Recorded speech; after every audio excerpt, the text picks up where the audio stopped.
Es tan maravilloso, Padre eterno, conocerte a ti, al Dios único, bueno, justo, real, verdadero. Gracias por llenar nuestras vidas con el favor tan enorme, tan grande que tú tienes para con nosotros, mi Dios, al habernos hecho salvos por tu gracia y por tu misericordia. Cuando que la verdad, Señor, nadie merecíamos tal cosa, mi Dios. Nadie merecíamos tal cosa, Padre eterno, pues tú lo hiciste para nosotros. Tú diste tu vida, Señor Dios, para favorecernos. Tú abriste el tiempo, Señor Dios, de buscar tu rostro y tu palabra, Padre Dios. Gracias, porque nunca tendremos, Señor, lo suficiente para poder pagarte el haber dado tu hermosa y preciosa vida como una ofrenda de expiación por nuestras maldades y nuestros pecados, mi Dios. ¿Quién pudiera haberlo hecho? ¿Quién lo hubiera hecho si tú te hubieras negado, Señor? Y tuviste toda la entera libertad, mi Dios, de haber negado, de haber rechazado el ofrecimiento que Dios el Padre te hizo, de venir al mundo, de venir a este mundo de maldad y de pecado, a morir por cada pecador y redento que voluntariamente pecamos. Tú tuviste la oportunidad, Señor Jesucristo, de haber rechazado, de haberte negado. Estabas en todo tu derecho de hacer uso de tu libre albedrío. Sin embargo, Padre Dios, el amado Hijo que tú engendraste, con una determinación y decisión enorme, llegó hasta la cruz, subió con la pesada cruz, y ahora tenemos el privilegio, mi Dios, de tenerte a ti en nuestra vida, Padre Dios. Muchas gracias, Señor Jesús, porque yo nunca lo hubiera hecho, nadie lo hubiéramos hecho, y si hubiéramos tenido la determinación de haberlo hecho, nuestra sangre nunca hubiera sido la indicada para llegar hasta la cruz. Entonces hubiera sido solo un espectáculo total y absolutamente inaceptable delante de ti. Tú pusiste todos los medios, todos los recursos, mi Dios, para que nosotros tuviéramos tu bendita sangre. Gracias, muchas gracias, mi Dios, por habernos dado a Jesucristo a través del pueblo de Israel, a través de la nación de Israel.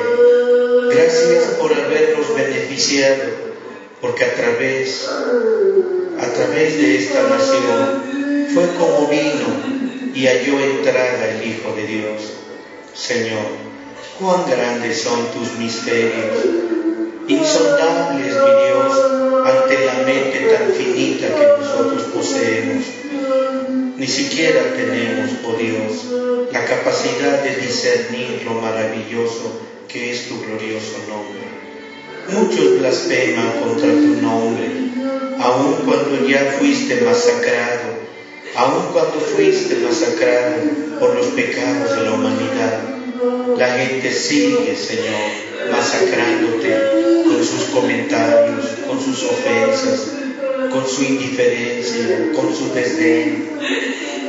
Padre Dios, perdónanos, mi Dios, porque algún día ellos van a conocer la verdad, y estoy seguro que tú actuarás conforme a tu corazón para con ellos.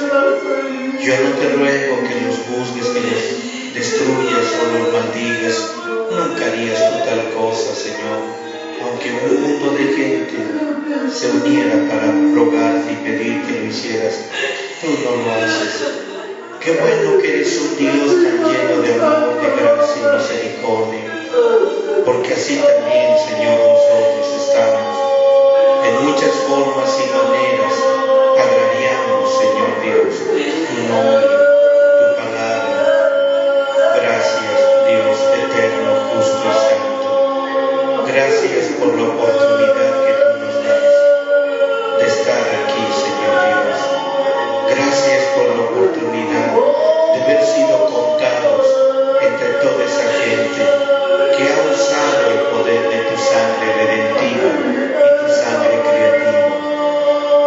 Señor, yo te ruego en esta hora, Padre eterno, que tú bendigas, por favor, la vida de cada uno de mis hermanos que van a estar atentos a esta predicación, atentos a este mensaje, Señor. Gracias por toda esa gente, Señor, que se toma la molestia de abrir esta página de internet y escuchar tu bendita palabra. Gracias Dios del cielo y de la tierra.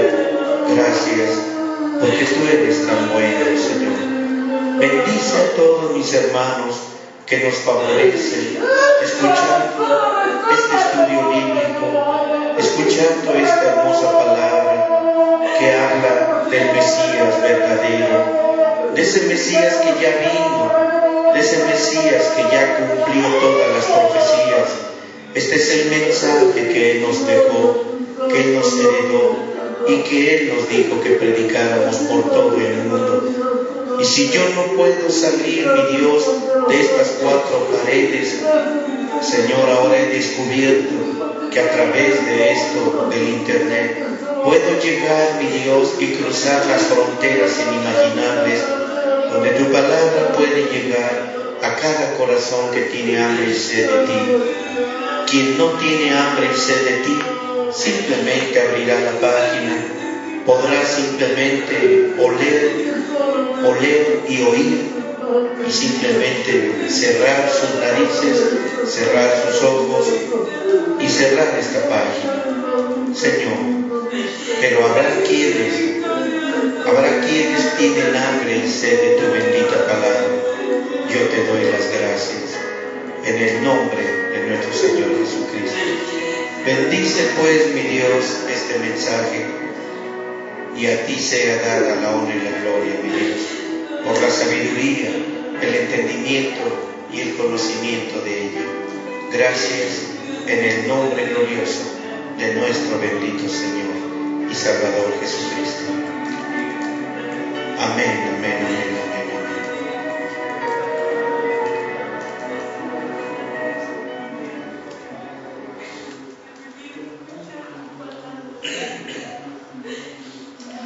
Bueno, es un placer saludar a todos y cada uno de ustedes, mis amados hermanos.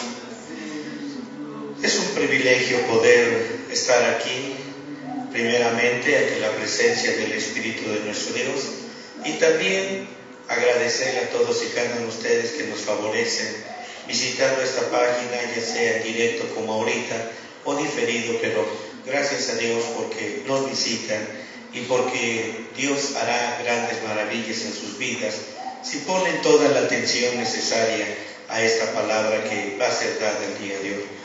Dios los bendiga. Estamos aquí para glorificar el nombre de nuestro glorioso y precioso Señor Jesucristo. Veamos pues, hagamos un pequeño repaso de lo que estábamos viendo el jueves. Tenemos un tema en relación con la Semana Santa. Y el tema de hoy, como hemos estado estudiando ya desde hace 3 o 4 días atrás, tiene por título La voz Nefesh de la sangre. La voz Nefesh de la sangre. Este es el título de nuestra lección que estamos continuando porque ya la venimos trayendo de varios días atrás. Y déjenme hacer una pequeñísima remembranza de lo que hemos estado estudiando sobre este tema. Estuvimos hablando de la gran importancia que para nosotros tiene el hecho de conocer que la sangre de cualquier ser humano tiene una voz procedente del alma Nefesh que vive en la sangre. Les hablaba yo, por ejemplo, en el caso de cuando Caín se levantó en contra de su hermano Abel, y dice la Biblia que lo mató. En este caso no importa la forma, la manera que lo haya asesinado, Era el primer homicidio en la historia de la humanidad. Y vemos ahí cómo es que el Señor Jehová Dios, nuestro Padre eterno, ¿verdad?, descendiendo hacia la vida de Caín, le hizo una pregunta: ¿dónde está tu hermano? La respuesta de este hombre fue bastante arrogante, bastante impertinente. Y el Señor le dijo: la voz de la sangre de tu hermano clama a mí desde la tierra. Con este simple hecho demostrativo, ¿verdad?, puedo estar entonces confiado en que, amados, ¿de dónde nosotros tenemos sangre? ¿De dónde poseemos nosotros nuestra sangre que corre en nuestras venas? Nosotros poseemos, en término natural y espiritual, poseemos dos sangres. Una sangre literal, una sangre física. Y por el otro lado tenemos una sangre espiritual. El día que estábamos aquí fue el martes, estábamos aquí y un hermano, me parece, no sé si de España o de Argentina, de España o de Argentina, no alcancé a ver bien sus lugares donde ellos estaban teniendo comunicación con nosotros. Él estaba haciendo una pregunta de que si Dios tenía hijos o Jesús había tenido hijos. Obviamente todo esto es en un ámbito 100% espiritual. Hay infinidades de textos bíblicos en la palabra de Dios donde podemos comprobar esto. Nada más por si acaso este hermanito hermoso que nos estaba escuchando y haciendo algunas preguntas, quiero nada más dar un texto aquí en el libro de Juan, en el libro del Evangelio de Juan, ¿verdad? En el Evangelio de Juan, en el capítulo 1, dice, por ejemplo, aquí la palabra de Dios.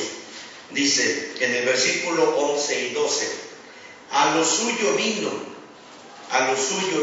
¿Quién era lo suyo? El pueblo de Israel, la nación de Israel. Él vino específicamente, número 1, a la nación de Israel. Él tenía pensado, porque si podemos estudiar más la Biblia, él dijo más adelante en otra ocasión de su ministerio público, él dijo: tengo también otro rebaño que me conviene traer. Y ahí es donde estaba hablando de los gentiles. Primero, la prioridad fue la nación de Israel, que se encontraba en un plan total y absolutamente de idolatría, de rebelión, de prostitución idolátrica. Así que el Señor Dios primeramente envió a Jesús a la nación de Israel. Entonces dice, a lo suyo vino y los suyos. Qué tremendo es esto, y los suyos. Él vino a los suyos. Él vino precisamente a alguien que era una herencia de él. El pueblo de Israel era la herencia del Mesías. Sin embargo, dice, los suyos no lo recibieron. Como podemos ver toda la historia, lo mataron, lo asesinaron, lo masacraron, lo dejaron totalmente inmolado. Pero entonces el versículo 12 añade y dice, mas a todos los que le recibieron, dióles potestad de ser hechos. Ahora aquí está, por si por ahí nuestro hermano de ahí de Argentina, por si acaso llega a escuchar esta parte, dice entonces, mas a todos los que le recibieron, dióles potestad de ser hechos hijos de Dios, a los que creen en su nombre, los cuales no son engendrados de sangre, ni de voluntad de carne, ni de voluntad de varón, mas de Dios. Entonces, al momento de convertirnos en hijos de Dios a través del Señor Jesucristo, claramente dice, los cuales no son engendrados de una relación sexual que se hace generalmente a través de sangre y de voluntad de carne, más simple y sencillamente por la voluntad de Dios, ¿sí? Por la perfecta voluntad de Dios. Así que, amados hermanos, aquí nos damos cuenta que hay dos tipos de sangre. La sangre natural que corre por nuestras venas, pero también tenemos internamente la sangre del Hijo de Dios, la sangre del Señor Jesucristo, que nos convierte en hijos de Él, por adopción, como yo les decía el martes. Luego tenemos aquí en el capítulo 17 del libro de los Hechos, en el capítulo 17 del libro de los Hechos, hay otro texto que para mí es muy interesante, porque estoy hablando sobre la voz de la sangre Nefesh, o la voz de la sangre Nefesh, ¿sí? La voz Nefesh en la sangre, la voz de la Nefesh en la sangre. Y aquí en Hechos capítulo 17, en el versículo 26, este versículo es enormemente hermoso. Dice así la palabra de Dios: y de una sangre ha hecho todo el linaje de los hombres para que habitasen sobre toda la faz de la tierra, y les ha prefijado el orden de los tiempos y los términos de la habitación de ellos. Así que voy a empezar otra vez las primeras palabras. Y de una sola sangre ha hecho. Es decir, aquí hablamos de dos aspectos. Vamos a ver si se alcanza. Ahora sí tenemos esta cámara para hacer un acercamiento. Entonces, él está hablando de dos cosas muy interesantes. Vamos a ver si se aprecia. Ya mis crayones andan todos ya chafeando. Aquí estamos hablando sobre sangre.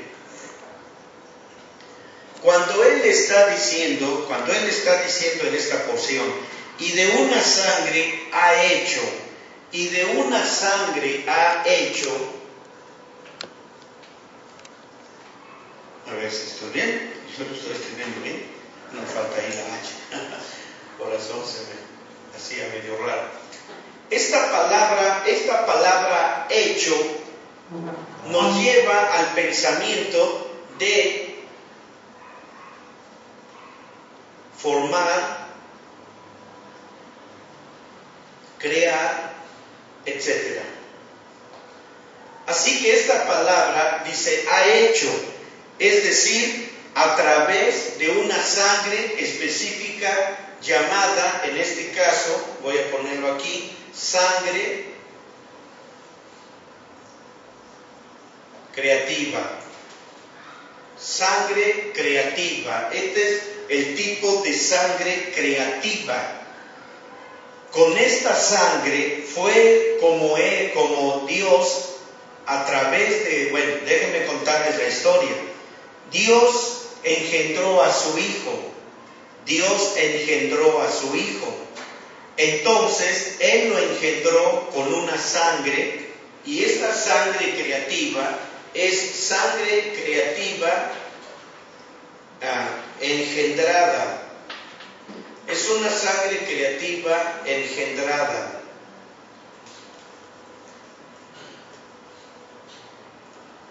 Es una sangre creativa engendrada.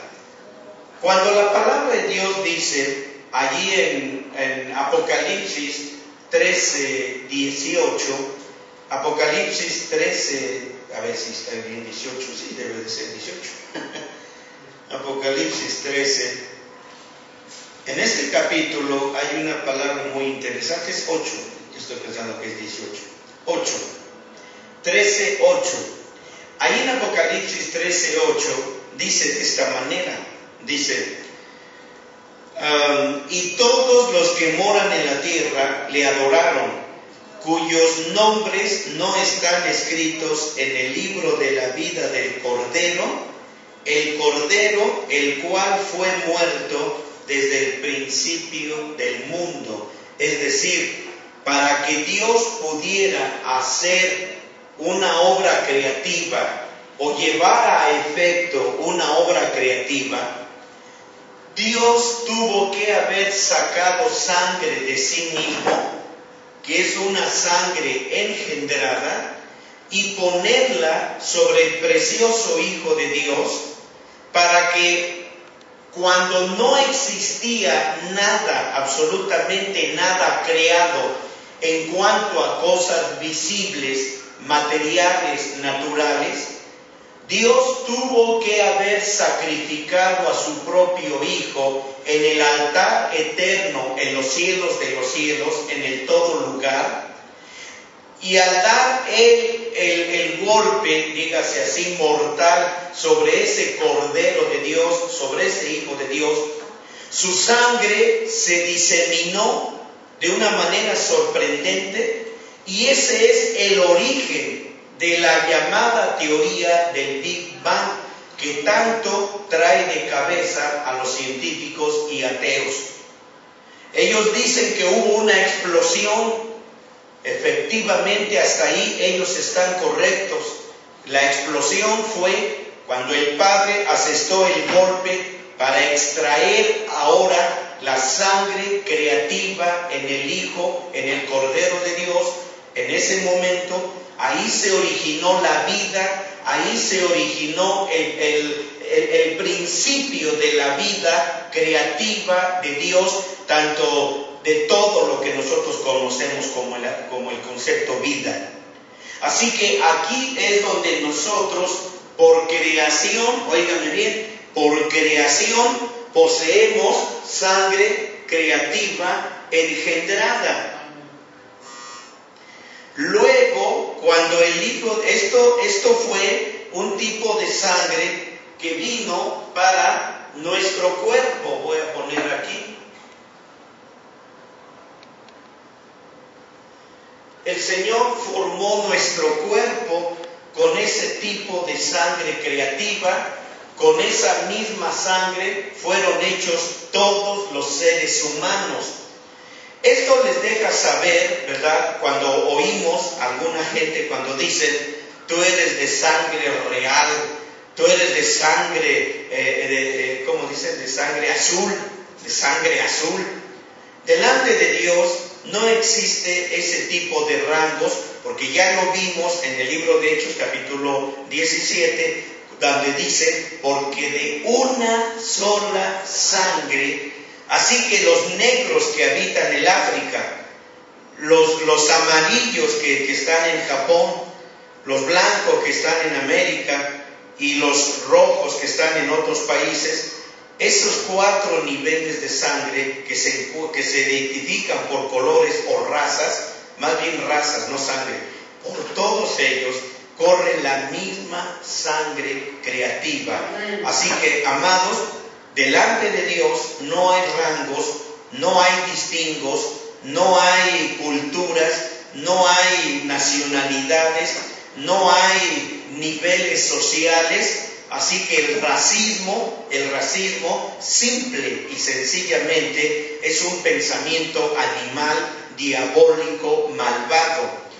Y eso es lo que domina a mucha gente cuando aborrece a los judíos, cuando odia a los judíos. Son gente poseída por demonios, son gente poseída por ese racismo, y todo eso es en la sangre o por la sangre. Cuando que si vieran ellos, si ellos hubieran sabido desde antes del tiempo, cuando la esclavitud, antes de que este hombre, Abraham Lincoln, tuviera su lugar en la presidencia de los Estados Unidos, quien vino a abolir la esclavitud, ¿verdad? Amados, fue una acertación bastante buena la que este hombre, me imagino que debió haber sido inspirado por Dios para abolir la esclavitud, porque la gente blanca, yo no entiendo qué sentían ellos al tener una piel blanca.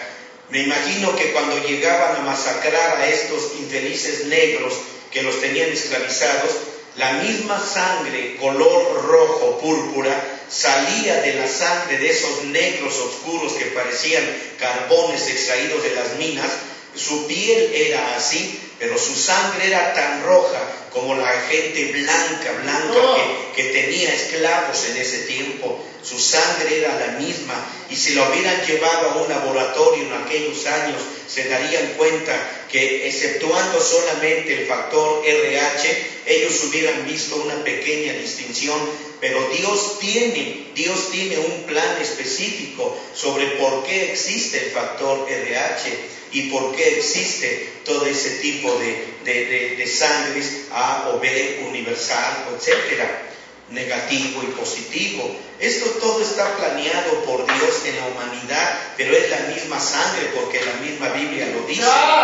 Luego, cuando Dios vino a salvar el alma y el espíritu, aquí esto ya no habla de un hecho como algo creativo de formar, crear, etc., sino que ahora podemos ver en el otro lado de la balanza cuando el Señor trajo redención.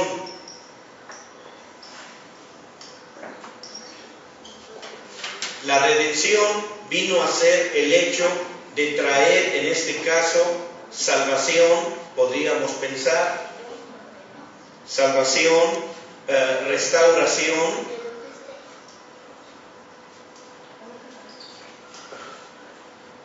etcétera. Y esto fue hecho mediante otro tipo de sangre. En este caso, ya lo estoy poniendo aquí, este caso es sangre redentiva. Este es el otro tipo de sangre redentiva que vino a ser para el alma y para el espíritu. Esta es la forma en la que Dios trabaja a través de la sangre. Ahora nosotros tenemos esas dos sangres por doble partida. Tenemos estas dos sangres por doble partida. Tenemos la sangre de Jesucristo, tenemos la sangre del Dios divino, que es el Cristo, y la sangre de Jesús. Así es de que esto fue lo que fue servido en la mesa de comunión. Estas dos sangres ya se los he venido diciendo. De manera que ahora, mis amados hermanos, yo lo que trato de que ustedes entiendan en este mensaje es esto. El mensaje radica en esta manera, radica en la importancia de saber que si esta sangre creativa y esta sangre redentiva, ambos tienen, por así decirlo, para resumirlo, ambos tienen una voz. Ambos tienen una voz. De manera que entonces, si Dios nos dio esas dos sangres, ahora con toda razón, por eso el Señor Dios dijo, la voz de la sangre de Abel tu hermano clama a mí desde la tierra. Nuestra sangre que corre en nuestras venas tiene los dos hechos importantes. Tenemos sangre creativa y tenemos sangre redentiva. Ambas tienen voz. Luego entonces, si la voz de la sangre en nosotros tiene voz, ¿cómo no iba a tener en este caso voz la sangre del Señor Jesucristo cuando Él murió en la cruz y derramó toda su sangre? Ahora, una vez que ustedes están oyendo esto, espero haberlo dejado bien claro, de manera que este es un nivel que nosotros estamos tratando de hablar acerca de esta sangre que tiene voz. Nosotros debemos aprender a tener un tipo de alabanza. Así que, hermano, hemos hablado mucho sobre todo esto y déjenme mostrarles ahora algo acerca de este tipo de alabanza que Dios quiere que nosotros demos a su sangre. ¿Cómo es que Dios está pidiendo que nosotros tengamos una alabanza especial por esa sangre? Miren, déjenme ir a Apocalipsis, déjenme ir al libro de Apocalipsis y vamos a ver aquí, me parece que es el 6, déjenme ver primero, o 5, creo que es el 5 de Apocalipsis, déjenme ver aquí tantito, déjenme ver un poquito aquí nada más algo que necesito mostrarles. Es en el capítulo 5, versículo, miren qué hermoso, vamos a ver desde el versículo 8, voy a leer desde el versículo 8, capítulo 5 del libro de Apocalipsis, versículo 8, 5, 8 de Apocalipsis. Dice así la palabra de Dios. Y cuando, lo voy a parafrasear, y cuando el cordero inmolado, el cordero de Dios, hubo tomado el libro, entonces los 4 animales y los 24 ancianos se postraron delante del cordero, llenas de perfumes, que son las oraciones de los santos. Ahora, vean ese punto. Y cantaban un cántico nuevo, o un nuevo cántico, fíjense bien, y en ese canto su letra se componía con estas palabras: digno eres de tomar el libro y de abrir sus sellos, porque tú fuiste inmolado, ahora vean eso, y nos has redimido para Dios. ¿Qué cosa? Con tu sangre, con tu sangre. Ahora, toda la alabanza, mis amados hermanos, toda la alabanza que en ese momento tan maravilloso, cuando todas las naciones queden en un suspenso, óiganme bien, cuando todas las naciones, ¿cuáles naciones? Todas las naciones de las que están arriba en los cielos, los que están abajo en la tierra, es decir, los que se quedaron en la tribulación, y los que están debajo de la tierra, todo será un suspenso. Los 99 universos creados por Dios, que ya les he hablado de esos 100 universos, cuando esos universos, sus habitantes también, yo no sé cómo le va a hacer el Señor para que todo sea un espectáculo, hermano, simultáneo, para contemplarse en todo su esplendor. Y la escena está compuesta de esta manera. Uno de los ancianos dijo: ¿quién es digno de tomar el libro? Lanzó un reto, un desafío. Hubo un silencio sepulcral. Nadie pudo decir: yo soy digno de tomar el libro. Nadie pudo. La mano del Padre sostenía el libro en su mano. Y dice que Juan lloraba porque no había quien tomar el libro. Así que cuando vemos ese espectáculo, mis hermanos, aún el anticristo, aún Satanás, aún la bestia, el falso profeta, todo ese tipo de gentes que están en los cielos, en la tierra y debajo de la tierra, están a una expectativa.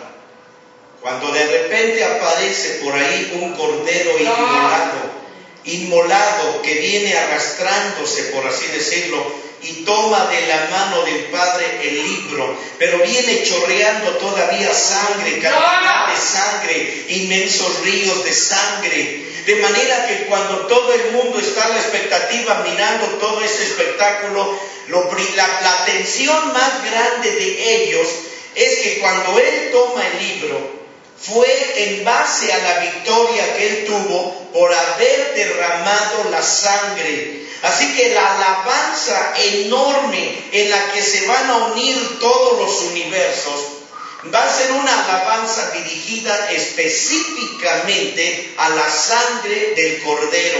Miren bien, a la sangre del Señor Jesucristo. Así que ahora yo estoy diciendo una alabanza, hermano, que no tenemos la menor idea cómo van a retumbar los fundamentos de la tierra, cómo los universos se van a simbrar por la alabanza que todas las naciones van a dar a esa sangre. Si ustedes han seguido la trayectoria de la enseñanza que hemos tenido últimamente, ¿verdad?, de varios meses hacia atrás hasta hoy en día, se darán cuenta que el Señor nos está llevando a un tipo de alabanza exclusiva a la preciosa, hermosa, engendrada y no engendrada sangre del Señor Jesucristo, que no es otra cosa más que la misma sangre que el Padre le dio al Hijo, y es la misma sangre que el Hijo nos dio a nosotros cuando fuimos criados y cuando fuimos redimidos. Esta es la alabanza a la que yo me estoy refiriendo. Este es un nivel de alabanza, mis amados hermanos, al cual, hermano, muy poca gente en el mundo cristiano ha entrado. Y es que necesitamos ser específicos en esta alabanza. ¿Cómo vamos a ser específicos cuando clamamos al Señor? Te alabo, sangre preciosa, te alabo, preciosa Nefesh. Estoy hablando, hermanos, sobre la fiesta, sobre el banquete, sobre la mesa. ¿Qué quiere decir, hermanos míos? Que cuando tengamos aquí la mesa de comunión, cuando tengamos la mesa de comunión, cuando tú vengas de tu asiento hacia la mesa de comunión, hermano, ojalá y esta palabra abra en ti el conocimiento, abra tus ojos de entendimiento y puedas entonces no mirar ese jugo de uva natural ni esas galletas naturales, sino que al tener la visión de esa sangre que está arriba de ese pan natural y ese jugo natural, entonces tú puedas salir de tu asiento glorificando glorificando esa sangre, exaltando esa sangre, alabando esa sangre, bendiciendo esa sangre, agradeciendo esa sangre, porque de eso se trata la comunión, de eso se trata la comunión, de eso se trata la comunión, de eso se trata la comunión. Alabado sea su santo nombre. Ven que es muy diferente a cómo ha hecho la gente cuando toma la comunión, de venir pavoneándose y haciéndole aire al otro que no puede tomarla por X o Z. Y ven que eso no es la comunión. La comunión es muy diferente, mis amados hermanos. ¡Bendito su nombre! Al tomar su alabanza y su espíritu y ofreciéndolo, ¿cuál es el sentido de la alabanza? ¿Cuál es el sentido? No estoy hablando del propósito o el motivo, estoy hablando del sentir, del sentido. Por ejemplo, tenemos 5 sentidos nosotros: el sentido del tacto, el sentido de la vista, el sentido del olfato, el sentido del oído, el sentido del gusto. Así que yo estoy preguntando, ¿cuál es su sentido en la alabanza? Es el tacto, es el tacto. Así es como tocan su alma Nefesh, así es como ustedes pueden tocar la Nefesh del Señor Jesucristo, así es como pueden tocar la sangre del Señor Jesucristo a través de la alabanza. Amados, ¿alguna vez han querido sentir algo que los acerque a su sustituto? Yo les estuve hablando el martes acerca de este sustituto. Mi sustituto, el alma Nefesh, es la vida de la sangre. Yo les dije que Jesús vino a ser nuestro sustituto. Amados hermanos, es por esto que Él es nuestro justificador. Es por ello por lo que Él es nuestro justificador. Por eso dice la palabra de Dios: justificados pues por la fe, tenemos paz para con Dios por medio de nuestro Señor Jesucristo. Amados, Él tomó nuestro lugar y tomó lo que hicimos, ¿Qué hicimos? Tanta maldad, tanta desobediencia, tanto pecado. La palabra justificador, mis hermanos, realmente significa, traducido literalmente del hebreo, significa fuego justo. Fuego justo. Amados, Él es nuestro fuego justo o de justicia. En el idioma inglés no tenemos tal palabra, no hay tal palabra. Así que alabaré esa parte que me justifica. Alabaré esa parte que me justifica. Miren eso. Tienen que entender la razón y el sentido más amplio de lo que la comunión representa para muchos de nosotros, y que por muchos años, a pesar de estar en este mensaje, desconocemos muchos principios de ello. Es por esto por lo que la iglesia del Evangelio de Cristo se encuentra en crisis, se encuentra enferma, se encuentra totalmente enferma, porque la mayor parte de la gente toma la comunión sin discernir el cuerpo del Señor y sin saber cómo examinarse a sí mismos para tomar esa comunión. Así que, amados hermanos, por eso es por lo que les digo, ¿qué es la parte que nosotros tenemos que alabar? Esa parte justificadora. ¿Qué fue lo que hizo realmente el Señor Jesucristo? Miren, ¿qué hizo realmente el Señor Jesucristo cuando Él derramó su sangre? Cuando Él derramó su sangre, Él no la derramó por derramarla y que se la tragara la tierra seca. Él derramó su sangre para ponerla en la vida tuya y mía. En el mismo instante, en el mismo momento en que su sangre fue cayendo gota a gota sobre nosotros, amados hermanos, esto fue haciendo automáticamente que Satanás fuera poco a poco aflojando sus grilletes, aflojando las garras de sus manos para soltarnos, porque simple y sencillamente, mis hermanos, su sangre vino a ser la justificación de nuestra vida. La justificación, no sé si lo entiendan, pero déjenme volverlo a repetir. De alguna manera nosotros estábamos, dígase así, abrazados, encadenados por las garras, por los brazos de pecado y maldad de Lucifer. Pero el Señor siempre pudo haberle dicho a Satán: suéltalos, déjalos en paz, no los estés molestando. Satán tenía derecho sobre ti y sobre mí. No había nada que nos justificara, no había nada que nos justificara. Jesús no encontraba en ese momento todavía algo justificable para que Satán soltara sus brazos y pudiéramos nosotros zafarnos. Pero cuando la sangre fue dada, esa fue nuestra justicia. Esta fue nuestra justicia, su sangre. Por eso el Señor nos pide exaltar, glorificar, alabar y bendecir esa justicia de Dios.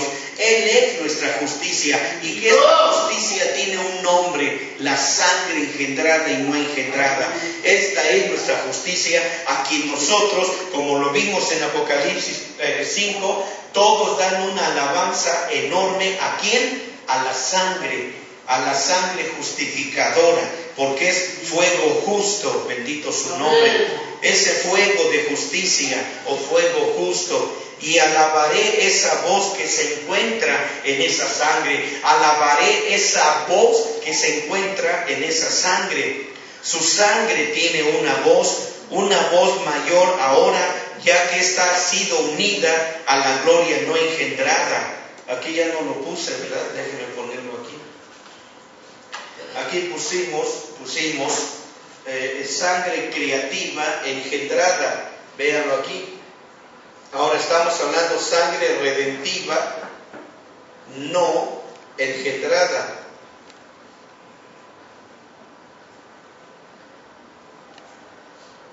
Ahora, estas dos sangres, mis hermanos, estas dos sangres han sido ya una. Ahora, estas dos sangres en Cristo Jesús son una sola sangre. Vean eso, esto es poderoso, esto es maravilloso.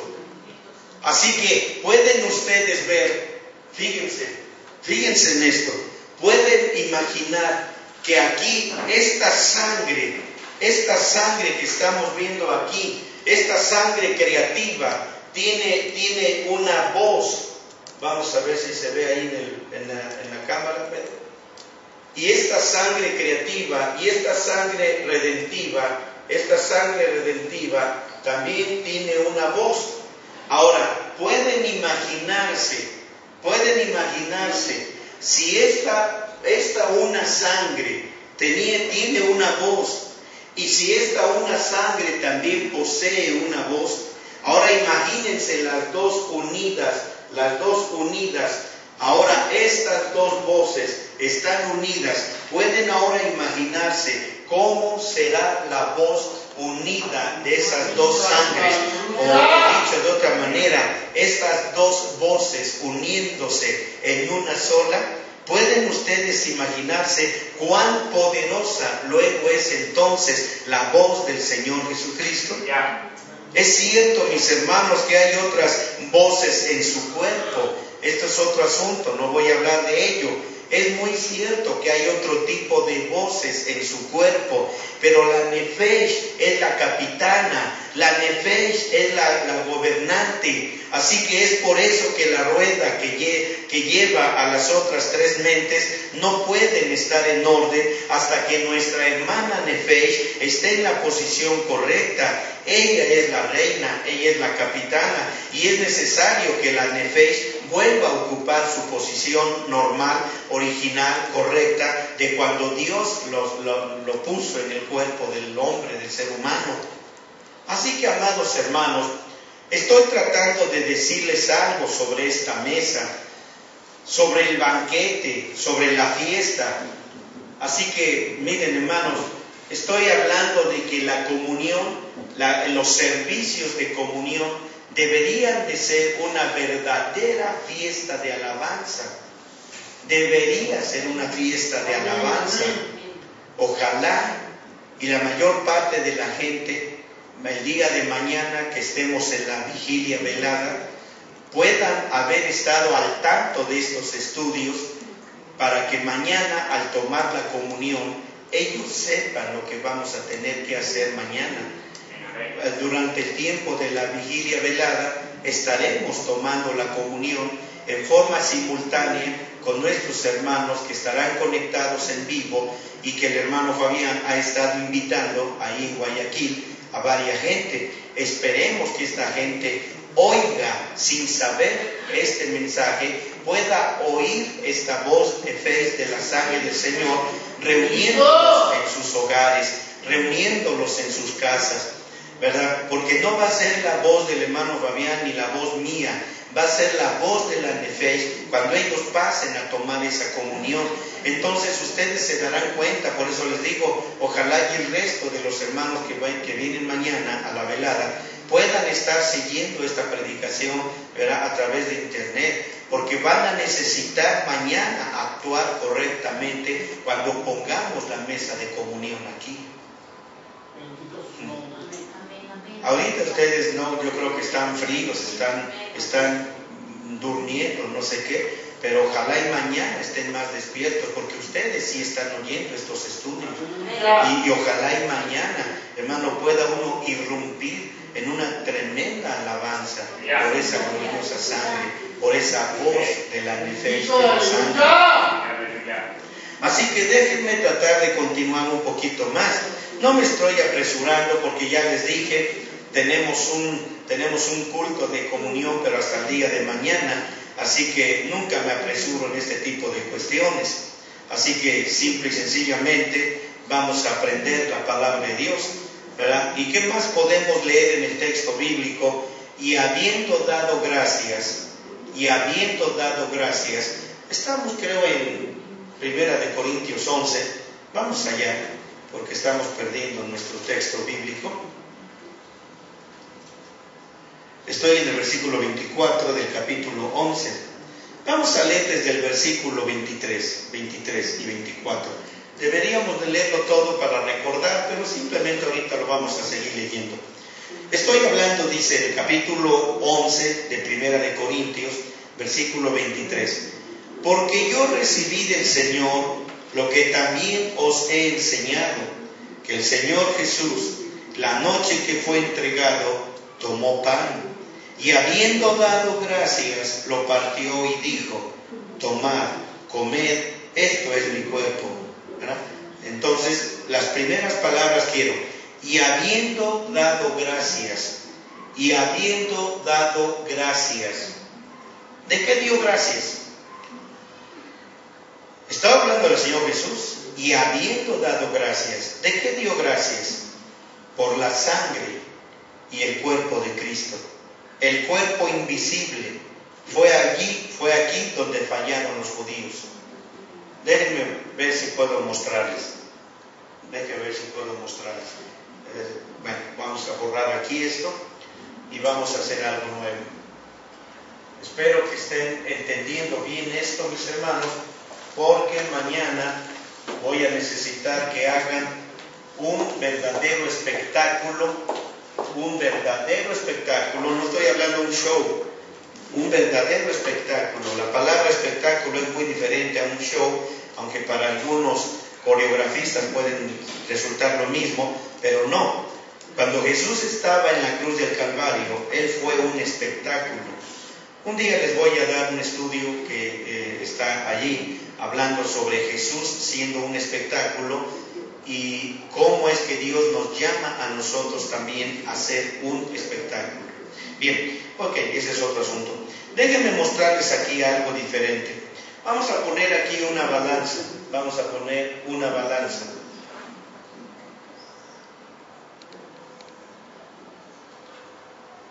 Estuvimos hablando acerca de Jesús, hombre. Y luego tenemos del otro lado la balanza al Cristo divino. Aquí nosotros vamos a ver en estos dos aspectos a Jesús hombre y Cristo divino. Cuando hablamos sobre esta parte, miren, aquí el Señor Jesús, vamos a verlo de esta manera. El Señor Jesús tomó en su mano, voy a hacerlo más grande.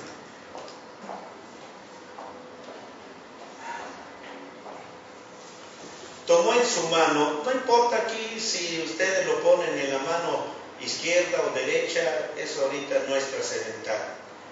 Tomó en su mano la copa, que contenía en este caso, de una vez, ¿para qué vamos a poner? Sangre del Cristo.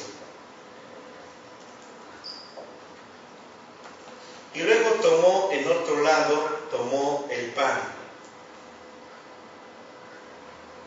Y aquí tenemos la parte que corresponde al pan. Y en este caso hablaba del cuerpo del Cristo. Esto estoy hablando acerca de la mesa de comunión. Estoy hablando en el momento en que Jesús tomó la comunión con los discípulos. Ahora, fíjense bien lo que ustedes están viendo aquí, lo voy a subrayar porque con esto, pues yo creo que ya estoy diciéndolo todo y ya queda entendido totalmente. Al subrayar esto, fíjense bien en esto, pongan atención, al subrayarlo ustedes están viendo, cuando el Señor Jesucristo dio gracias, dice que tomó en la copa, tomó el pan y dio gracias. ¿De qué estaba dando gracias? ¿De qué estaba dando gracias? De la sangre y del cuerpo, pero ¿de quién? Del Cristo. Ahí lo están viendo. Fíjense bien en eso. Aquí es donde está el principio de lo que he venido arrastrando, jalando, tratando de enseñarles tanto en las mañanas, a las 9 de la mañana, como ahorita en esta hora, es lo que he venido jalando de que ustedes tengan una visión real y verdadera de lo que es la comunión. Por ejemplo, vamos a poner otro color aquí. Bueno, eso no es trascendental. Vamos a ver que aquí nosotros tenemos el jugo de uva. Esto es bueno, la gente habla de vino, pero ya les dije a ustedes que no es vino. Era ese vino natural. Este otro es un pan natural. Es un pan natural. Ahora, miren hermanos, fíjense bien. Voy a necesitar, allá que tengo ahora aquí 2 vasos, qué bueno. Voy a necesitar, hermano Enrique, ayúdame aquí, por favor. Vamos, toma este acá de aquel lado, ponte ahí de aquel lado. Vamos a representar esto de la mejor manera posible. Fíjense bien.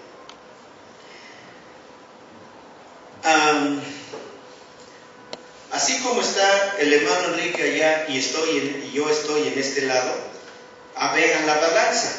Entonces, con todo el respeto que el Señor merece, si yo estoy en este lado de la balanza, ¿quién voy a representar? A Jesús. A Jesús. Jesús, el hombre. Si el hermano Enrique está de aquel lado, con todo respeto, ¿a quién va a representar él? Al Cristo. ¿Fuerte? Al Cristo. Al Cristo, exacto. Ahora, no puedo cambiarle el color, aquí yo tengo agua. Me gustaría que hubiéramos hecho el ejemplo, ¿verdad? Pero bueno, aquí yo tengo el jugo de uva o el vino. ¿Están viendo? ¿Están viendo? Bien. Ahora, cuando el Señor Jesús tomó la copa natural, y cuando el Cristo que estaba dentro de él, ahora ven para acá, hermano, cuando el Cristo que estaba dentro de él puso por encima su propio vaso, por encima, exacto, más arriba, puso por encima su propio vaso, Jesús sí pudo ver ese espectáculo. Y cuando él vio ese espectáculo, entonces dio gracias. Entonces dio gracias. Gracias, Señor Dios del cielo y de la tierra. Gracias porque está prometida la sangre de redención para la humanidad. Gracias porque está prometida y está garantizada. ¿Entienden eso? ¿Entienden eso? Esto que ustedes están viendo es lo que he venido diciéndoles todo el tiempo.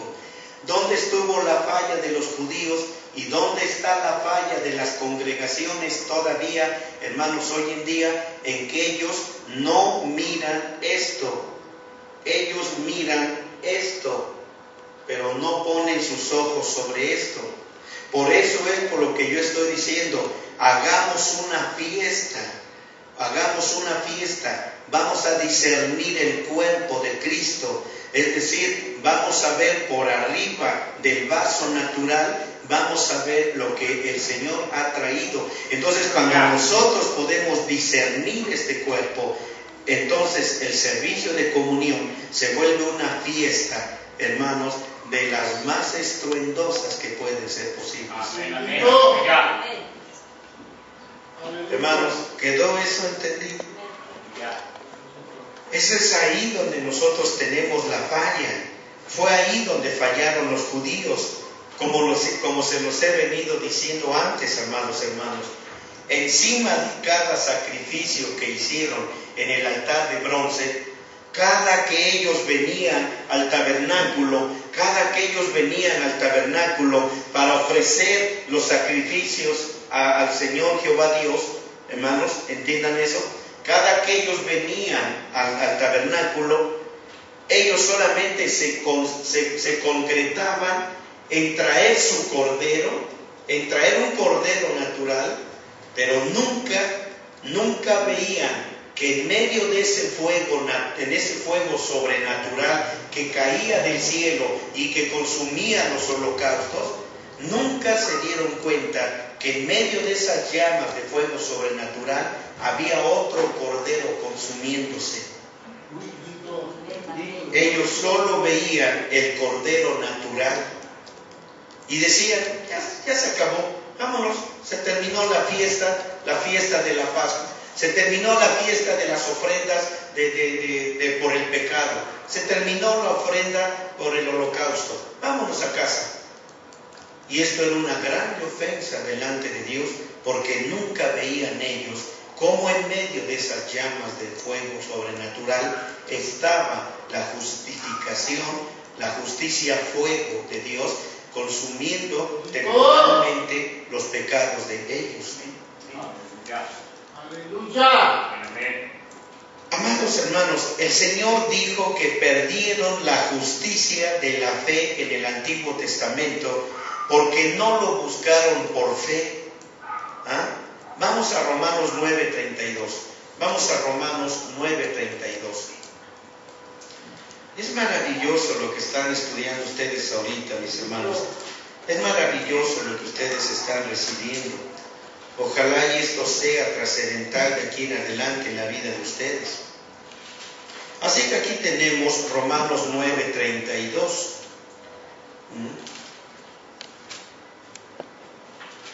Por ejemplo, vamos a ver desde el versículo 30. Dice en este caso, en el capítulo 9 de Romanos, voy a leer el versículo 30. Pues, ¿qué diremos? Que los gentiles que no seguían justicia han alcanzado la justicia, es a saber, la justicia que es ¿qué cosa? La justicia que es ¿qué cosa? ¿No están leyendo sus Biblias?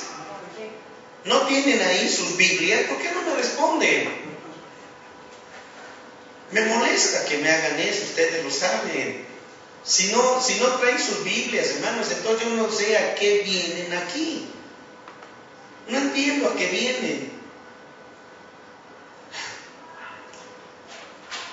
Ellos han sido justificados por la fe, mas Israel, que seguían la ley de justicia, no han llegado a la ley de justicia. ¿Por qué? Porque la seguían no por fe, mas como las obras de la ley, por lo cual tropezaron en la piedra de tropiezo. Ay, mis hermanos, me desanima, estoy tan animado predicando y me desanima nada más en su actitud de ustedes, tan hostil, tan muertos, tan callados, que parece que estoy predicando a unos muertos. ¿Dónde estuvo la falla? Ya no voy a pedirle a nuestro hermano Nicky que venga. Solamente vean a dónde debe de estar nuestra fe. Ya ni les pregunto porque ya lo estoy viendo cómo son, los conozco de años. ¿A dónde debe estar la fe? ¿En esto o en esto? La fe debía de estar en esto, no en esto que está aquí.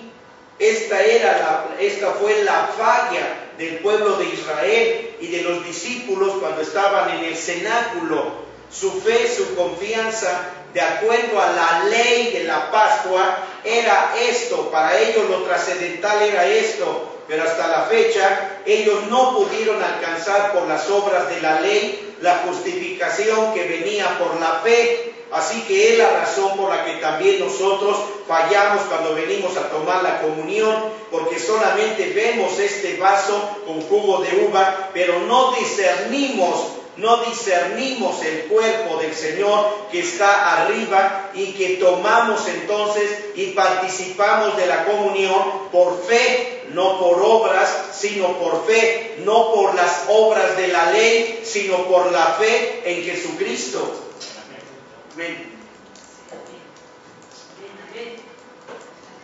Esto es trascendental. Qué lástima que a lo mejor no lo están ustedes asimilando. Llevaban ellos su sacrificio, pero necesitaban tener un ojo que viera lo que había sobre el sacrificio. No podían ser ciegos, tenían que ver. Podían ofrecer, mis hermanos, un sacrificio, pero si no podían ver la cruz o al Cristo arriba del sacrificio, la ofrenda entonces no significaba nada, como tampoco significa nada una comunión,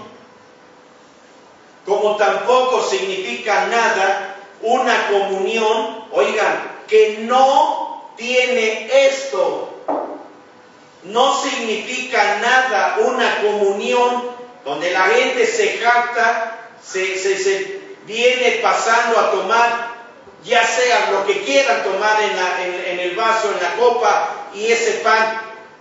Al momento de tomar esa comunión, si no está esto arriba, de nada sirvió tu comunión, nada más viniste a hacerte el tonto. Para nada sirvió. Así que, hermanos, estoy explicándolo bien. Por eso dijo que no la siguieran por fe o con ojos. Por eso dijo que no la siguieran por fe o con ojos espirituales. La ofrenda no significaba nada si ellos lo hacían sin esa fe. Lo mismo se aplica para nosotros hoy en día, aquí en esta mesa de comunión. Aquí está el pan, aquí está el pan y aquí está la copa invisible, el pan visible, el pan invisible, etc. Así que el Señor Jesús estaba dando gracias por la sangre de Cristo, por la sangre divina que había venido a fortalecer lo que el Señor estaba diciendo. Luego, cuando el Señor Jesucristo fue a la cruz, cuando Jesús fue a la cruz, entonces derramó la sangre de Él. Pero ya había sido dada en la comunión la sangre del Cristo. Ese es el punto. Así que todos los que son sabios mediante el ojo de la fe, podemos ver lo que está encima y más allá de lo visible, no símbolos, sino el emblema y la sustancia visible, el Cristo Jesús invisible. Es una mesa completa ahora. Ahora es una mesa completa. ¿Están entendiendo eso? Diferente a la que se dio a sus discípulos, muy diferente a la que le dio a los discípulos. Los discípulos solamente bebieron de esta copa, pero ellos ya no pudieron discernir el cuerpo del Señor ni cuando Él fue a la cruz del Calvario. Así que yo estoy hablando con ustedes sobre discerniendo el cuerpo en las mañanas, a las 9 de la mañana, y miren, ¿y qué estoy diciendo? Cuando el Señor dio la segunda comunión, a través de la administración del apóstol Pablo, fue cuando ahora el apóstol Pablo pudo llevar la comunión de ambas cosas. ¿Estaba entendido? O sea, el Cristo, en otras palabras, era esta otra copa.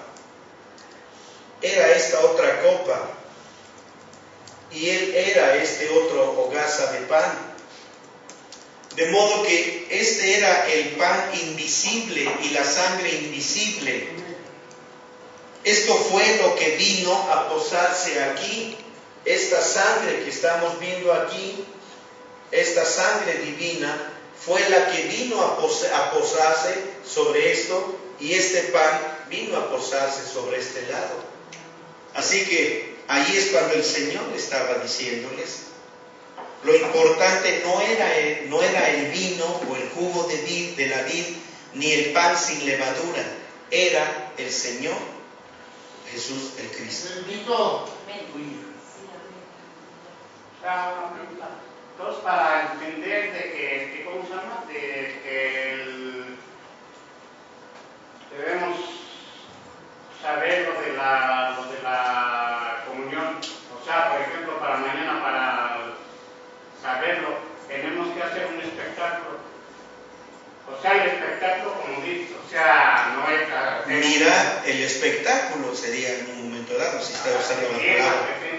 O sea, sentir, exactamente, experimentar que el Señor ha venido a poner lo invisible sobre lo visible, y que no debe de estar de una manera estigmatizada, ¿verdad? Esto natural, sino lo que va a estar ahí arriba. Y ya les dije a ustedes que muchos ministros, cuando ministran la comunión, ni siquiera oran por los elementos, por los emblemas. Estos son los elementos o emblemas naturales. Ni siquiera oran por esa comunión. ¿Entienden eso? sino que simplemente pasen a tomar la comunión los que están bien preparados delante de Dios. Los que están bien casados y bien bautizados son los únicos que pueden venir a tomar la comunión. Y les dejan ahí la comunión y la gente pasa muy ancha, muy oronda, sintiéndose los mejores para tomar la comunión. Pero ven la falla y el error. Ellos son culpables, como dice la Biblia, son culpables de no discernir el cuerpo del Maestro y son culpables de no examinarse a sí mismos. Son dos conceptos que hemos estado manejando en las mañanas, a las 9 de la mañana. Mañana, primeramente Dios, si Dios nos da vida, continuamos mañana a las 9 de la mañana. Así que ese es el asunto por el cual estamos tratando de saber, hermano, que la comunión era una fiesta. Era eso, es y debe hacerse. ¿Quiénes son ahí los que van a hacer la fiesta? Les voy a decir con un concepto. ¿Quiénes son los que van a hacer la fiesta? Aquellos sabios, quienes mediante el ojo de la fe pueden ver lo que está encima, más allá de lo invisible, no en los símbolos, sino en el emblema, en la sustancia visible. ¿Ven eso?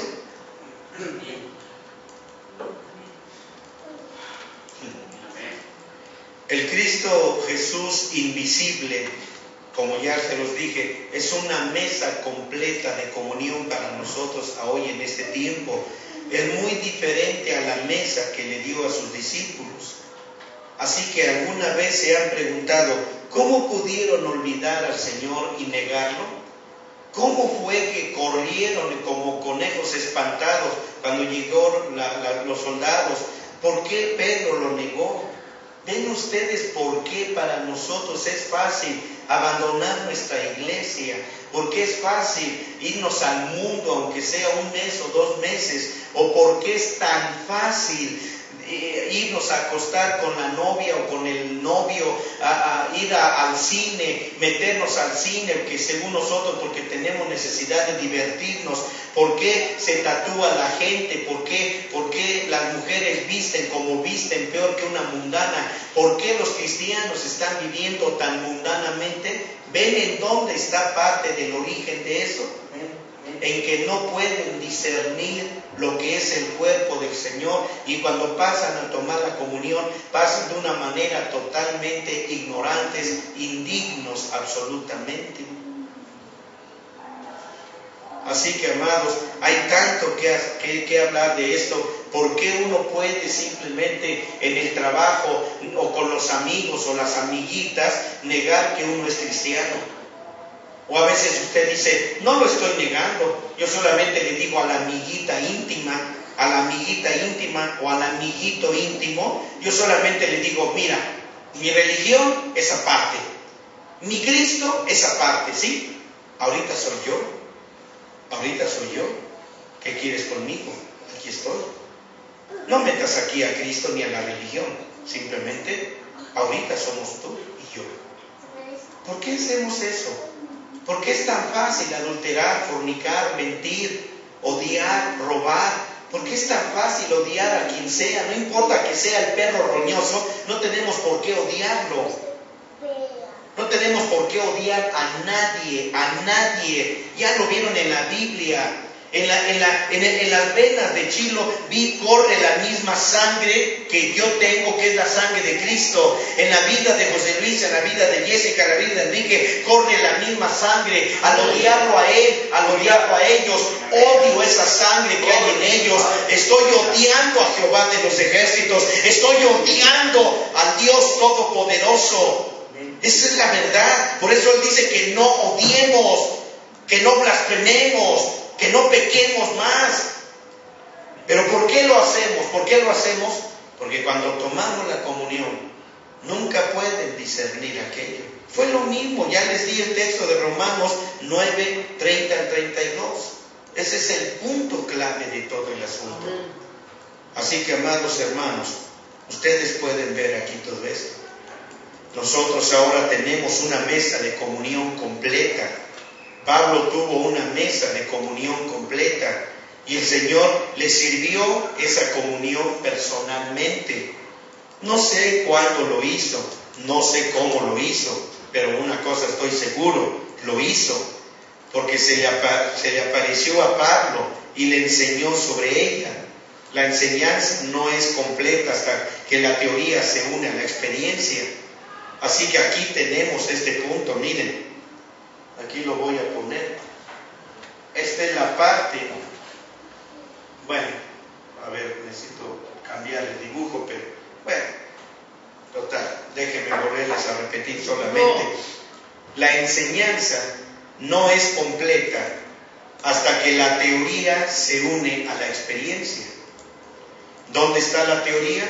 Cuando vemos este vaso.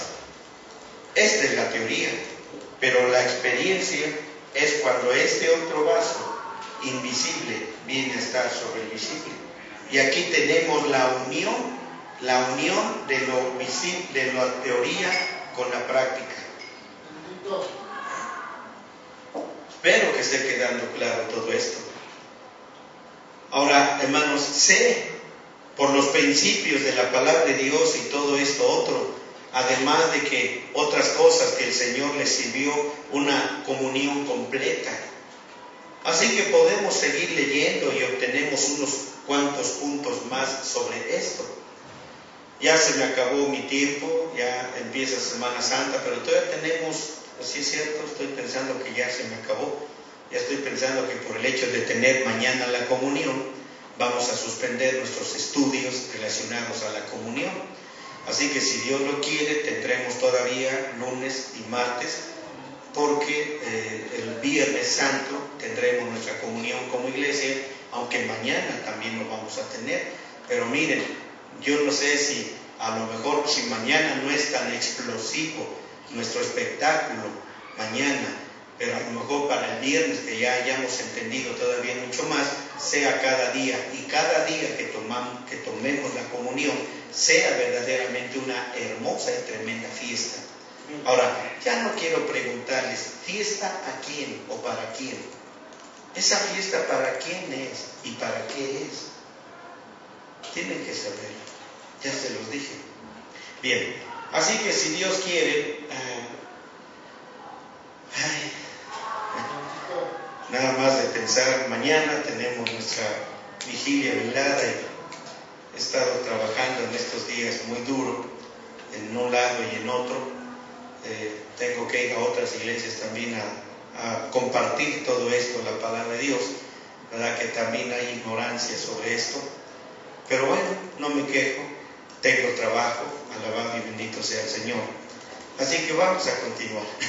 Mañana por la mañana a las 9 de la mañana, mañana si Dios quiere, mañana a las 9 de la mañana continuamos con todo esto. Sí. Hay un hermano que dice, yo le quiero hacer una pregunta al pastor. Dice, con estas épocas en que transcurren de la juventud, ellos cometen actos sexuales impuros y terminan teniendo hijos a los 10 años. Y también, quiere saber su opinión sobre el aborto. Y dice el hermano Fabián que si le puedes hacer un comentario sobre la definición de qué es apostasía. Él dice que el no creyente no puede apostatar porque apóstata es perder la comunión con Dios. Bueno, ese es su comentario del hermano Fabián, pero quiere la definición de apostasía. Pero, a ver, necesito otra vez la primera pregunta de esta persona, acerca de los jóvenes. Ajá, dice, con estas épocas en que transcurren de la juventud, cometen actos sexuales impuros y terminan teniendo hijos a los 10 años. Quería saber su opinión sobre el aborto. Todos sabemos que la Biblia nos dice que en los últimos tiempos vendrían tiempos difíciles. Estamos viviendo en estos tiempos difíciles y es por la causa por la que yo tengo una especial atención y una atención muy especial hacia la juventud hoy en estos tiempos, porque los pecados sexuales, aunque no son algo nuevo, los pecados sexuales son algo que viene desde las eternidades. hablando, por ejemplo, de la edad prehistórica. En el libro de Romanos, en el capítulo 1, en el libro de Romanos, en el capítulo 1, del versículo 22 al final, la escena que nos narra aquí el apóstol Pablo,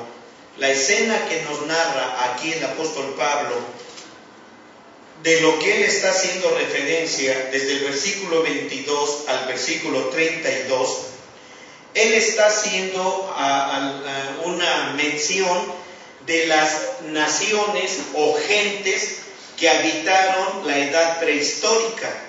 La edad prehistórica, como ya hemos hablado en otras ocasiones, fueron una gente muy diferente a la nuestra. Fueron una creación hecha por Dios bajo un régimen un régimen legal muy distinto, pero también fueron seres distintos a nosotros. Y desde ahí, claramente, si ustedes ven esos versículos, habla de la homosexualidad y del lesbianismo.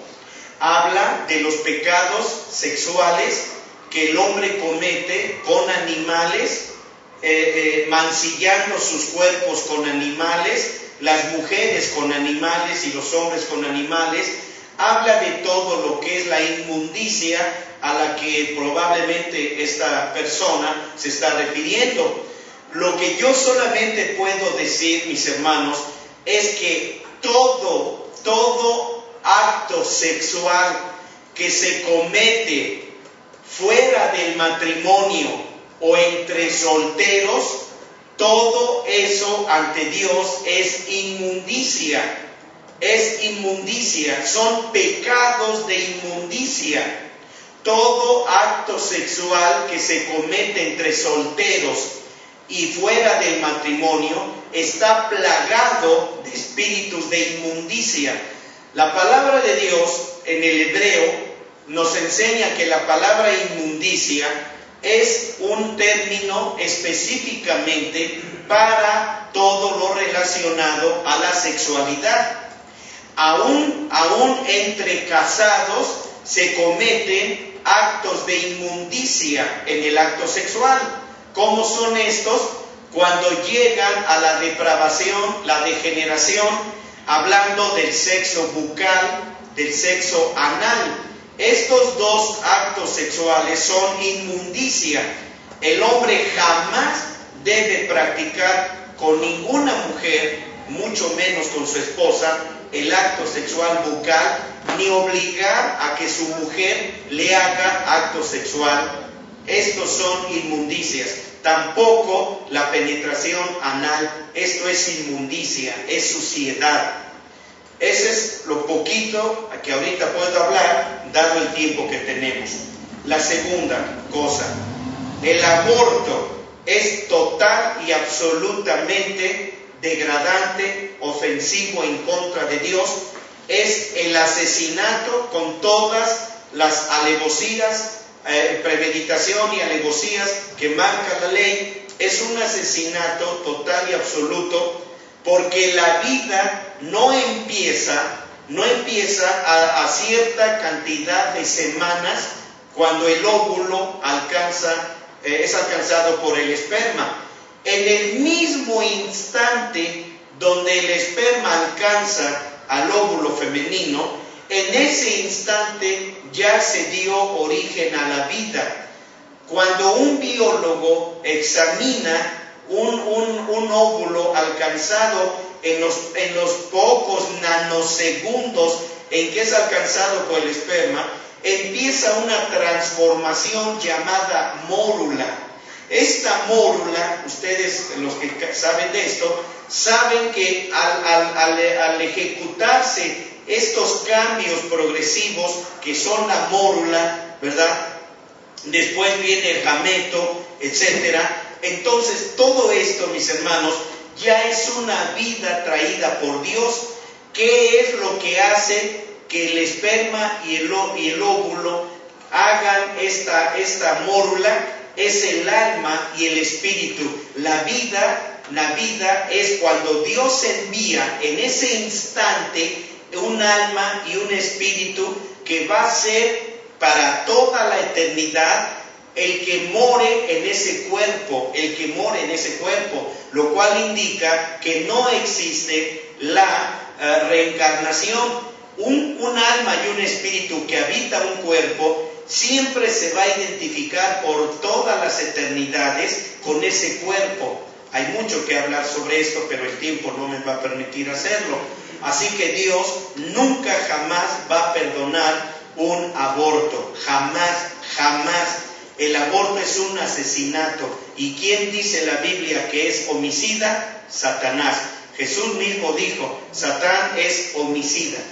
Bien, en cuestión de lo que es la apostasía, la apostasía es simple y sencillamente, como lo está diciendo el hermano Fabián, es alguien que niega su fe, pero la apostasía es una total separación y apartamiento de Dios que tiene origen en dos cosas.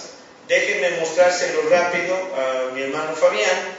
Esto tiene su origen en dos cosas. No borro la balanza porque es una balanza. Aquí tenemos la primera. El primer síntoma es falta de gratitud. El siguiente síntoma es falta de adoración. Cuando estas dos cosas empiezan a trabajar en el corazón del creyente, entonces esto da lugar y da pie precisamente a la apostasía. Pero la apostasía no solamente queda ahí en la apostasía, sino que la apostasía nos lleva a otro desencadenamiento de situaciones y circunstancias.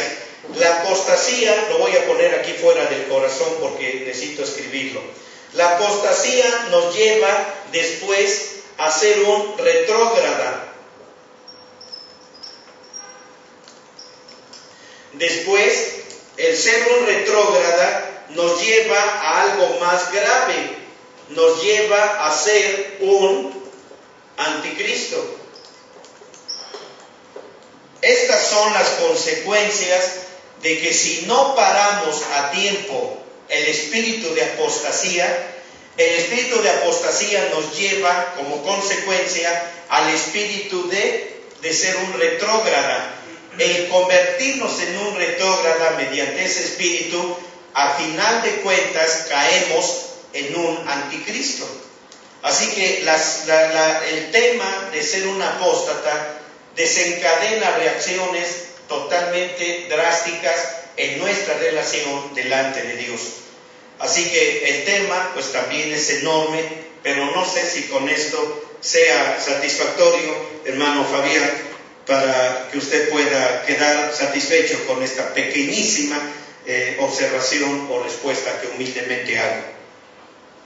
Y bueno, la otra persona de la primera pregunta dice, pastor, y con respecto a todas estas enfermedades venéreas y los males de la sociedad, ¿serán vestigios del Apocalipsis?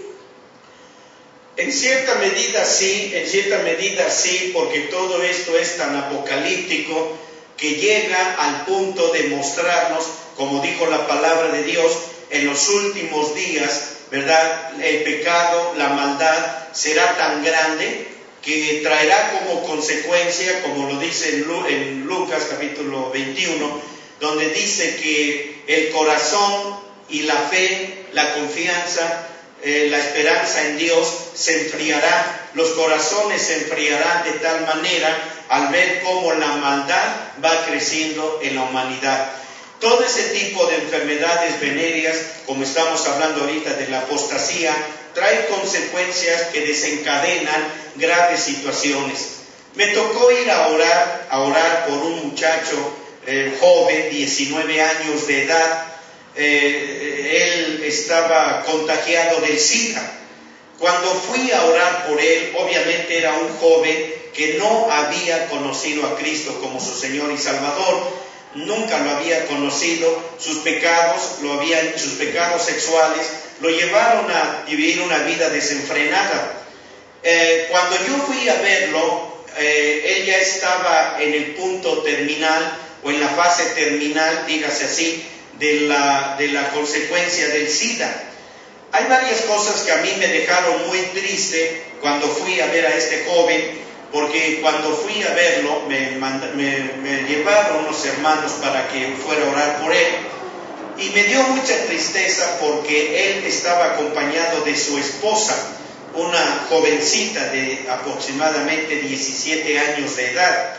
Para entonces ya habían procreado, ya tenían dos nenitos, o dos bebés, dos hijos pequeñitos. Uno era de aproximadamente un año de edad, el otro habría tenido, yo creo, año y medio de edad. Y la mujer, la muchachita, estaba embarazada, ya estaba para traer el tercer hijo. Bueno, fíjense bien. Entonces, cuando llegué a hablar con este muchacho, lo primero que él hizo fue: ¿por qué, si Dios es Dios y dicen que es bueno, por qué me mandó esta enfermedad? La primera cosa en la que tuve que ubicarlo fue: Dios no te envió esta enfermedad, sino que tú te la buscaste. ¿Y saben dónde está el punto triste para mí? Esta enfermedad del SIDA se da con 5 años de anticipación. Es decir, cuando un hombre en una forma irresponsable tiene relaciones con una mujer, sea cualquiera que sea, y más si esa mujer ha tenido, aunque sea soltera, ha tenido otros novios amantes, es obvio que usted, muchacho, adquiera con mucha facilidad algún papiloma humano o algún síntoma ya de estar contagiado del VIH, el SIDA. De manera que lo triste de este asunto es que para que él hubiera ya estado muriendo de SIDA, él ya tenía aproximadamente 6 años de estar contagiado del SIDA. De manera que cuando se unió a su esposa, que estoy seguro que ni estaban casados, estaban en unión libre, para entonces es obvio deducir que la mujer, al tener la primera relación con este hombre, a quien todavía no se manifestaba el efecto de una enfermedad ya contraída 5 años atrás, entonces es obvio que la mujer ya estaba contaminada. Es obvio que el bebé de 1 año y el bebé de año y medio y el bebé que estaba en su vientre estaban ya totalmente contagiados del SIDA. Miren su graciosidad, miren su cosa graciosa que hizo. Miren eso. Esto es efectos, hermanos, que nos llevan a una época totalmente apocalíptica, lo que la gente está viviendo. Lo mismo pasa con la violencia que se está viviendo en todos los países. Todo esto es apocalíptico, mis hermanos. Bueno, el hermano Fabián dice: apostasía es la negación, renuncia o abjuración a la fe que se aparta de las Escrituras. En conclusión, solo se puede hablar de apostasía cuando un creyente se apartó de su fe. Eso quiere decir que un no creyente jamás puede ser llamado apóstata, ¿verdad? De ser así, todos cometemos pecados y muchas veces hacemos lo malo. Pudiera decir que en algún momento dado todos nosotros somos apóstatas. Pedro, al negar a Jesús, apostató, ¿verdad? Aunque luego se arrepintió, pero por un momento fue apóstata. Por un momento fue apóstata cuando él empezó a sentir los síntomas de la falta de gratitud y la falta de adoración al Señor.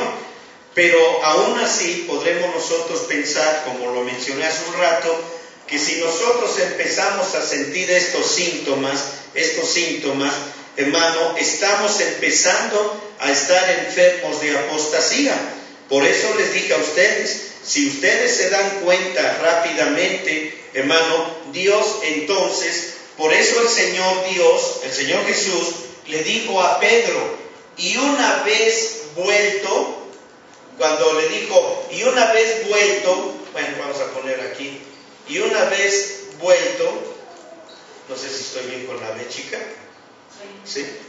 Y una vez vuelto, cuando él dijo, y una vez vuelto, es decir, una vez vuelto de tu ingratitud, de tu falta de adoración, y una vez vuelto, entonces confirma a tus hermanos.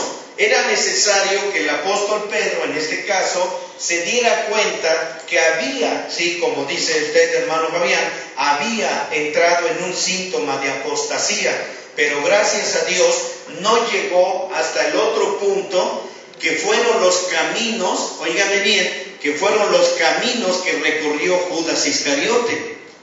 Judas Iscariote llegó a la profundidad de la apostasía, llegó al punto de convertirse en un retrógrada, y por ello es que él es el gran anticristo.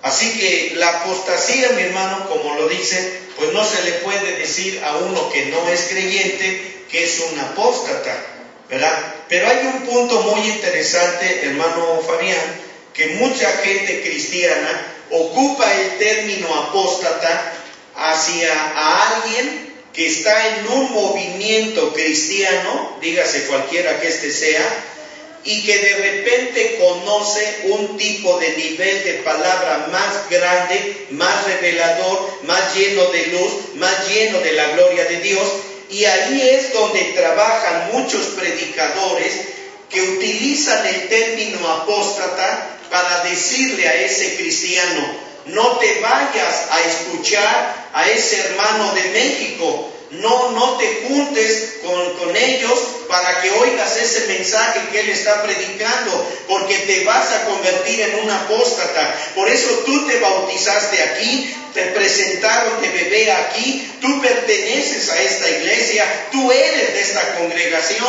pero si tú te vas para estar juntándote con un grupo para escuchar las predicaciones de este hermano en México, tú eres un apóstata.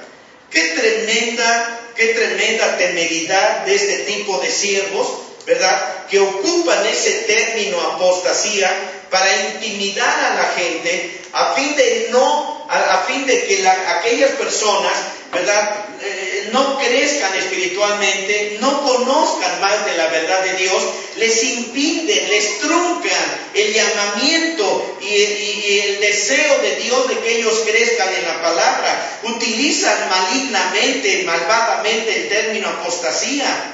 Amados, eso no es apostasía, es simplemente buscar mayor luz. Si nosotros, espero que esté dejando bien claro este punto, mis hermanos, porque puede suceder. Probablemente, hermano Fabián, usted pueda recibir impresión de gente que diga: oye, hermano, pero usted es de tal iglesia, ¿qué anda haciendo juntándose ahí con este pastor? No lo conoce, ni siquiera puede usted saber qué tipo de doctrina, qué tipo de palabra le está dando. Usted no debe hacer eso, porque usted está apostatando de la congregación a la que usted toda la vida ha pertenecido. Hermanos, si habláramos de que ese fuera el punto, miren tan solo al Señor Jesús. ¿Por qué los judíos lo rechazaron? A Jesús lo vieron como un verdadero apóstata, y ellos se sintieron también que si se convertían a Cristo, iban a apostatar del judaísmo. Hay tanto que aprender sobre esto.